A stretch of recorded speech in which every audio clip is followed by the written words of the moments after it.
سابقہ ادوار میں ماہ سیام کی آمد پر ہمارے دکانداران اشیائے خوردنوش کی مصنوعی گرانی بنا دیتے تھے، مگر صوبائی حکومت کی ہدایت پر تمام ڈپٹی کمشنرز ایسے اقدامات کی حوصلہ شکنی کر رہے ہیں کہ رمضان کا مہینہ ہے، باقی تمام ممالک میں اس کے اندر کافی سبسڈی دی جاتی ہے۔ گورنمنٹ نے تو چینی اور آٹے پہ دے دی ہے،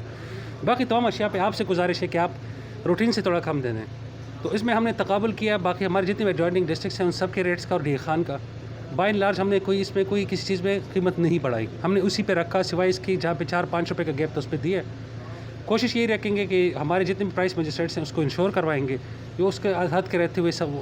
علاقے کی دور نزدیک کو نظر میں رکھتے ہوئے۔ اس سلسلے میں ہونے والے اجلاس میں ڈپٹی کمشنر ڈیرہ عارف اللہ اعوان کے مطابق سستے بازار کا انعقاد ہمارا سب سے بڑا انیشیٹو ہے۔ ڈیرے کی تمام شوگر مل سے 80 روپے کلو چینی ضلع انتظامیہ خرید کر رہی ہے، آٹے کی دستیابی کو یقینی بنا رہے ہیں۔ رمضان کے حوالے سے ڈیرہ اسماعیل خان میں 4 سستا بازار قائم کیے گئے ہیں، پرووا، ڈی خان، پہاڑ پور میں اور ایک درابن میں، اور بنیادی طور پہ ان سستا بازاروں میں ہم نے 2 کموڈٹیز کو ٹارگٹ کیا ہے جس پہ سبسڈی ہے۔ ایک آٹا ہے جس پہ 430 روپے کا تھیلا ملے گا 10 کلو کا، اور اس کے علاوہ چینی کا اسپیشل اس دفعہ ایک اہتمام کیا گیا کہ جی شوگر مل سے 80 روپے فی کلو کی اٹھائی جائے گی، اور بازار میں ڈی خان کے لیے صوبائی حکومت نے 82 روپے کا ریٹ مقرر کیا ہے۔ سستا بازار میں شکایات سیل قائم کر رہے ہیں، تاجران کے مطابق بلیک مارکیٹنگ کے خلاف انتظامیہ کا ساتھ دیں گے۔ ہم نے تو خود آفر کیا ہے کہ اگر ہمارا کوئی دکاندار کسی چیز میں بھی وائلیشن کرتا ہے، ہم تو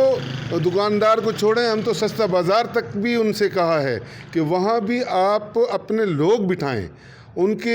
پٹواری بیٹھے ہوئے ہیں، قانونگو بیٹھے ہوئے ہیں اور افسران بیٹھے ہوئے ہیں، ان کی موجودگی میں آٹا اور چینی خاص کر اور گھی وغیرہ تقسیم کیا جا رہا ہے۔ وہاں بھی ہم نے کہا کوئی وائلیشن ہے تو سخت ایکشن کیا جائے۔ ہم تو مکمل تعاون کر رہے ہیں، لیکن ہمارے ساتھ بھی کوئی زیادتی نہیں کر رہا، اگر کرے گا تو پھر ہم میدان عمل میں ہوں گے۔ ہماری یہ کوشش ہوگی